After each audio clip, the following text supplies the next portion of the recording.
In 1857, a single ship sank and took an entire nation's economy down with it. This is not exaggeration. This is not metaphor. This is what actually happened when 30,000 pounds of gold disappeared into the Atlantic Ocean, and the banks waiting for that gold discovered that confidence, once lost, cannot be borrowed or printed or willed back into existence. But here is what makes this story more than a tragedy at sea. The gold was eventually found, over a century later, by a man so brilliant he invented new technology to reach it. And then that man vanished, became a fugitive, and spent more than a decade in prison, still refusing to reveal where he had hidden part of the treasure. The gold, it seems, destroys everyone who touches it. To understand how we got here, you have to go back to the beginning. And the beginning is not a ship. It is a glint of yellow metal in a California riverbed.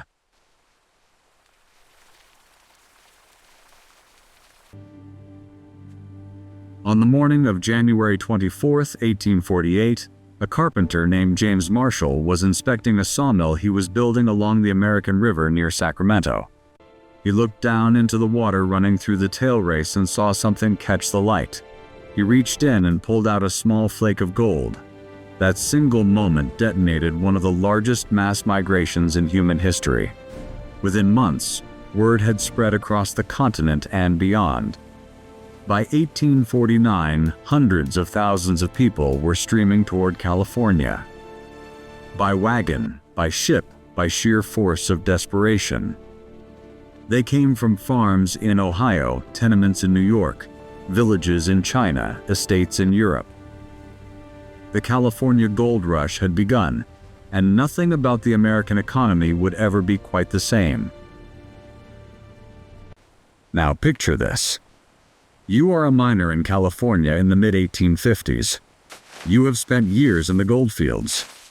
You have endured disease, violence, loneliness, and backbreaking labor. But you have done it. You have accumulated enough gold to change your life. The question is, how do you get it home? There was no transcontinental railroad yet. The overland route by wagon took 5 months and could kill you. The fastest way was the sea route, and it was an extraordinary journey. You boarded a Pacific steamer in San Francisco and sailed south to Panama City. Then you crossed the narrow isthmus by rail, a 48-mile ride through dense jungle, completed in about 4 hours. On the Atlantic side, in the port city of Colon, you boarded a second steamer bound for New York. The whole trip took roughly 3 weeks. It was expensive, it was uncomfortable, but it worked.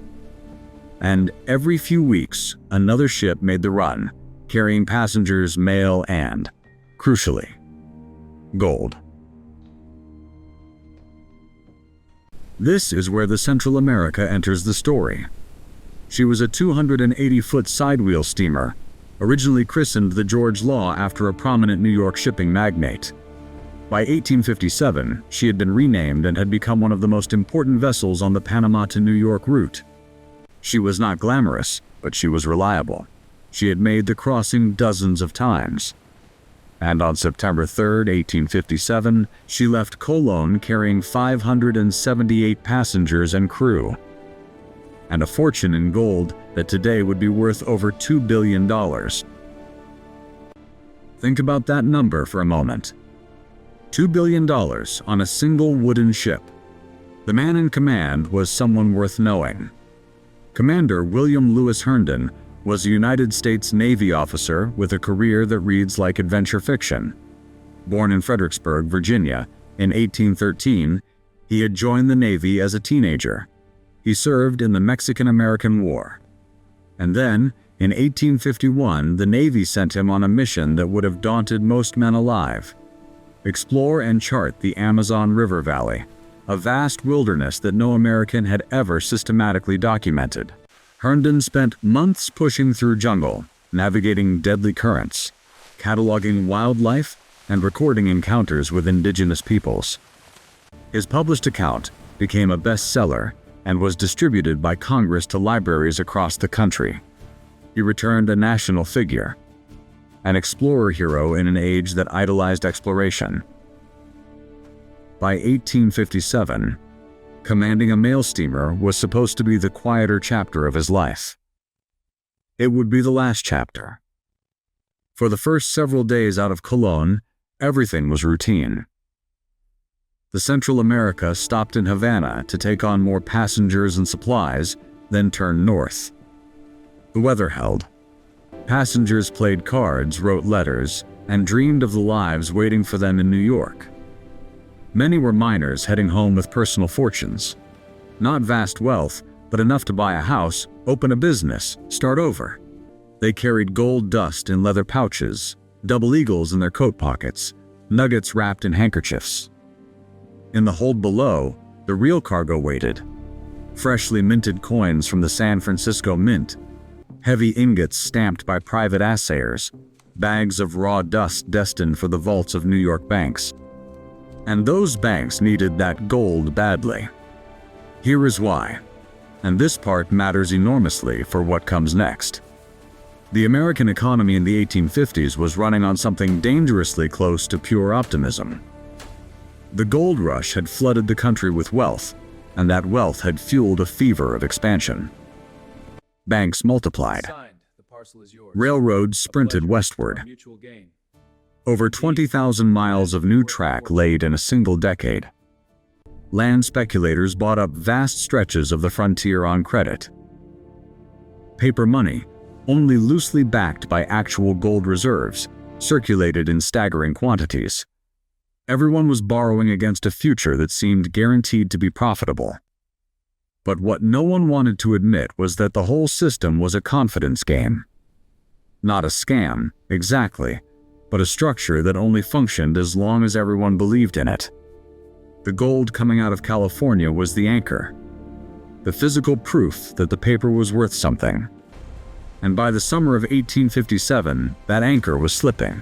In August, the Ohio Life Insurance and Trust Company, one of the most respected financial institutions in the country, suddenly announced that its New York office had suspended payments. The company had been engaged in reckless lending and outright fraud, and when the truth emerged, the news hit Wall Street, in the words of one contemporary account, like a cannon shot. Railroad stocks plunged. Investors panicked. Banks began hoarding gold and calling in loans. Businesses that depended on credit started to buckle. A slow-motion financial collapse was underway, and the one thing that could stop it, the one thing New York's banks were counting on, was the next shipment of hard gold from California. That shipment was aboard the Central America. On September 9th, roughly 160 miles off the coast of the Carolinas, the sky turned dark, the barometer plummeted. The wind built from a breeze to a howl to a scream. Within hours, the Central America was trapped inside a full Category 2 hurricane, with sustained winds exceeding 100 miles per hour. Imagine being below deck. The ship is rolling so violently you cannot stand. The timbers are groaning. Water is surging across the floor. You can hear the wind shrieking through the rigging above you, and every few seconds the entire vessel shudders as another wave strikes the hull. You do not know if the next wave will be the one that breaks her apart. The hurricane shredded the Central America's sails and began dismantling her piece by piece. Water started flooding in through a seal around one of the paddle wheel shafts. A small structural weakness that, under normal conditions, would have been harmless. But nothing about these conditions was normal. The leak worsened with every roll of the ship. Seawater invaded the engine room, threatening the boilers.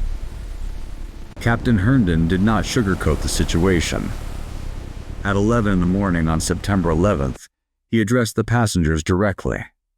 The ship was in danger, and he needed every able-bodied man to join a bucket brigade. What followed was an act of collective desperation that lasted through the night and into the next day. Hundreds of men stood shoulder to shoulder, passing buckets of water hand over hand in a chain from the flooding hold to the deck. They were soaked, exhausted, terrified. Some prayed between buckets. Some simply worked in silence. But here is the thing about bailing water against a hurricane: you cannot win.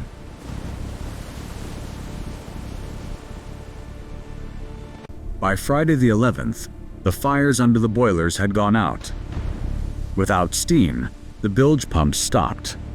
Without the pumps, water rose faster than any human chain could manage. Without steam, the paddle wheels could not turn, which meant the ship could no longer hold her bow into the wind. She began to drift broadside, the most dangerous possible position in heavy seas. Every wave now hit her full on the side, rolling her toward the point of no return. During a brief lull, the eye of the hurricane passing overhead, the crew frantically tried to restart the boilers. They failed. And then the back half of the storm struck, even more ferocious than the first. What happened next would define William Lewis Herndon forever. On the morning of September 12th, two sails appeared on the horizon. One belonged to the brig Marine, a small, storm-damaged vessel hauling molasses to Boston under Captain Hiram Burt. Herndon made his decision immediately. Women and children first, no exceptions. Lifeboats were lowered into heaving seas. One by one, women and children were handed down into those small boats and rowed through monstrous waves to the brig. Each crossing was a gamble with death. And then something remarkable happened. As the women prepared to leave, many of them pulled out their gold. The fortunes they and their husbands had spent years accumulating, and dumped it on the deck. They scattered coins across the floor and told anyone who wanted it to help themselves. According to historian Normand Clare, few took more than a coin or two. Gold in the shadow of death was just extra weight. Think about that the next time someone tells you money is everything. About 100 passengers made it to the Marine. Then the storm tore the two ships apart. The Central America, waterlogged and listing heavily, was dragged away by wind and current. Hundreds of men remained on board with no way to escape. Captain Herndon was last seen standing on the starboard paddle box in his full-dress uniform. His hat was in his hand. Witnesses said he appeared to be praying. At a few minutes past 8 that evening, a massive wave struck the ship. Her timbers cracked. She rolled, slipped beneath the surface at a steep angle, and was gone. 425 people died. The Norwegian bark Ellen arrived later and pulled about 50 survivors from the water. A handful of others were found drifting in a lifeboat more than a week later. In total, 153 survived.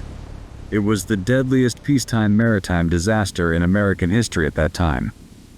But here is where the story takes a turn that no one on that ship could have imagined. The news reached New York within days, and its effect was devastating. And not just because of the human tragedy. The gold that Wall Street had been counting on, the specie that was supposed to stabilize the currency and prevent a full-blown financial collapse, was sitting on the ocean floor, a mile and a half beneath the surface. It was not coming. The reaction was immediate. Banks that had been barely holding on now broke. By September 26th, Philadelphia's banks suspended specie payments, meaning they refused to let depositors withdraw gold. New York held on until October 13th, when a massive run forced every bank in the city to suspend, all except one. Most banks across the country followed within days. Businesses collapsed. Railroads. The Illinois Central, the Erie, the Reading, shut down entirely. Hundreds of thousands of workers lost their jobs. Grain prices cratered from over $2 a bushel to 80 cents. Farmers who had borrowed to buy land during the boom years could no longer make their payments. Entire towns were financially gutted. This was the panic of 1857, and it was unlike anything the country had experienced before, thanks to the telegraph. Still a relatively new technology, the crisis spread faster than any previous financial panic. Within weeks, the shock had crossed the Atlantic. Banks failed in Glasgow, Liverpool, and London. The British government was forced to suspend the Bank Charter Act to prevent its own currency from imploding. It was, historians have noted, The first truly global financial crisis. A ship sinks off the Carolinas, and within weeks, banks fail in Scotland. The world, for the first time, was discovering just how interconnected it had become, and the consequences reached far beyond economics. The industrial North was devastated. The agrarian South, less dependent on railroads and financial speculation, weathered the storm relatively well. This disparity had enormous political consequences. Southern leaders pointed to the panic as proof that their cotton-based, slave-dependent economy was fundamentally stronger. They grew more confident, more defiant, more willing to threaten secession. Historians have drawn a direct line from the Panic of 1857 to the secession crisis that erupted just 3 years later and the Civil War that followed. The connections are not simple. History never is, but they are real. A carpenter finds gold in a California river. A ship sinks in a hurricane. An economy collapses. A war begins. The thread connecting these events is gold and the terrible things that happen when people build their world around it. For more than 130 years, the Central America lay undisturbed on the Atlantic floor, 8,000 feet below the surface, in water so deep that sunlight has never reached it. She became legend. The ship of gold, people called her. But the technology to reach that depth simply did not exist. And so she waited.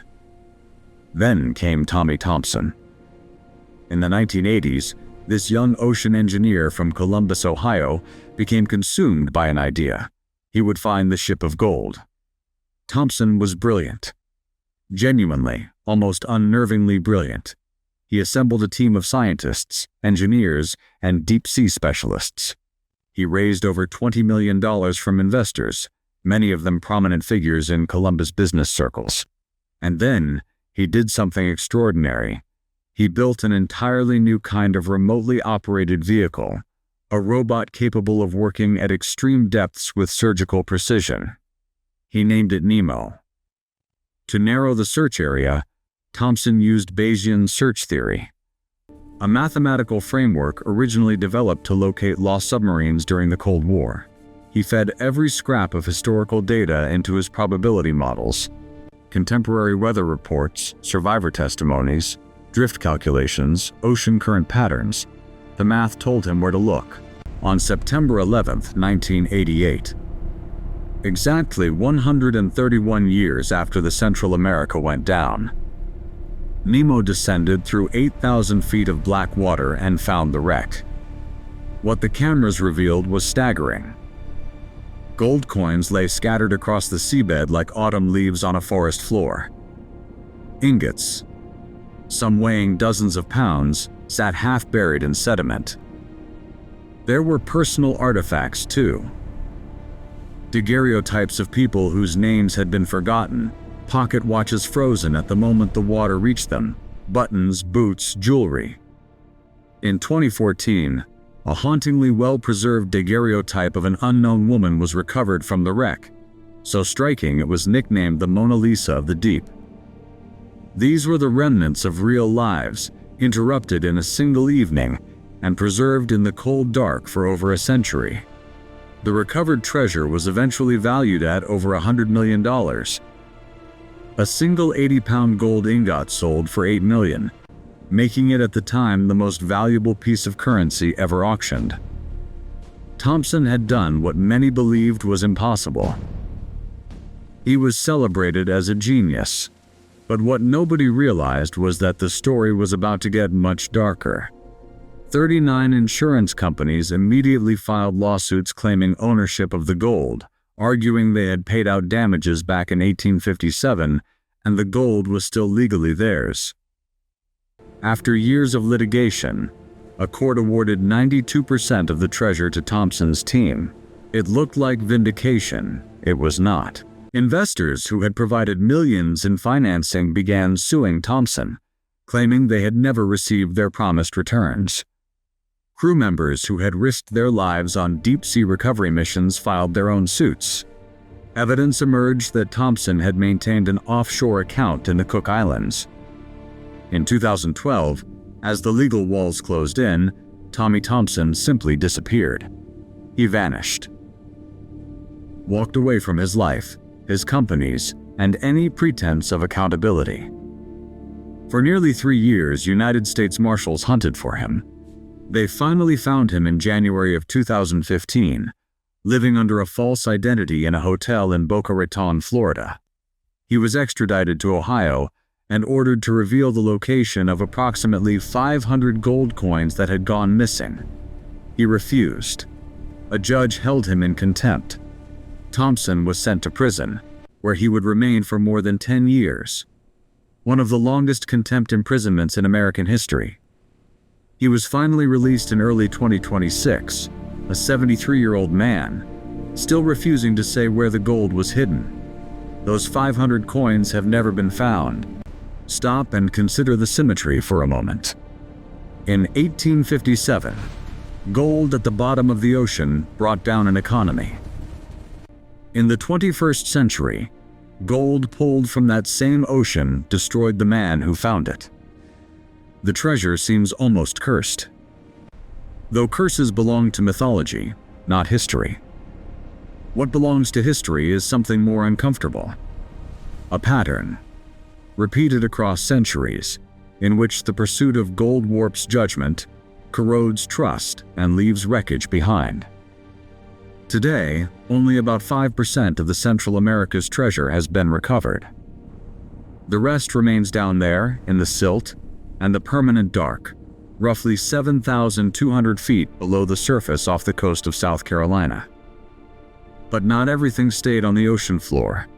The ship's bell, a massive 2-foot-tall bronze bell embossed with the words Morgan Iron Works, New York, 1853, was brought to the surface in 1988. After decades in private hands, it was donated to the United States Naval Academy in Annapolis, Maryland in 2021. It now sits beside the Herndon Monument, a 21-foot granite obelisk erected in honor of the captain who refused to leave his ship. Every spring, the Academy's freshman class, the plebes, swarm that monument in one of the most famous traditions in American military education. The obelisk is slathered in lard, and the plebes must work together, climbing on each other's shoulders, slipping and falling and trying again, until one of them reaches the top and replaces the cap on the summit. It is a test of teamwork, resilience, and the willingness to keep going when everything is working against you. It is, in other words, a test of exactly the qualities that William Lewis Herndon demonstrated in the final hours of his life. Herndon's daughter, Ellen, married Chester Alan Arthur, who went on to become the 21st President of the United States. She named her first son after her father. A ship captain's sacrifice on a sinking steamer, connected by blood and memory to the highest office in the land. History does this constantly. Draws invisible lines between events that seem unrelated until you step back far enough to see the pattern. The Central America carried gold to keep a nation's confidence alive. When that gold went to the bottom, the confidence went with it. Banks failed. Railroads collapsed. The political fault lines between North and South deepened, and within 4 years, the country was at war with itself. A century later, the gold was pulled from the darkness by a man who turned out to be as driven and as flawed as the prospectors who dug it out of California hillsides. The treasure changed hands, spawned decades of litigation, and sent its discoverer to prison. And through it all, through the hurricane, the bankruptcy, the manhunt, the courtrooms, the gold itself remained exactly what it has always been: inert, gleaming, chemically incorruptible, and utterly indifferent to everything it has cost. Perhaps that is the deepest lesson of the ship of gold. The metal does not care. It does not care about the miners who bled to extract it, or the banks that needed it to survive, or the 425 people who drowned beside it in the Black Atlantic. It endures. We do not. And yet we keep diving for it, keep building ships to carry it, keep wrecking ourselves in pursuit of something that will never love us back. Somewhere off the coast of South Carolina, 8,000 feet below the surface, in waters so dark and so cold that nothing human could survive it, the rest of the treasure still waits, patient, permanent, and profoundly unmoved by everything it has cost.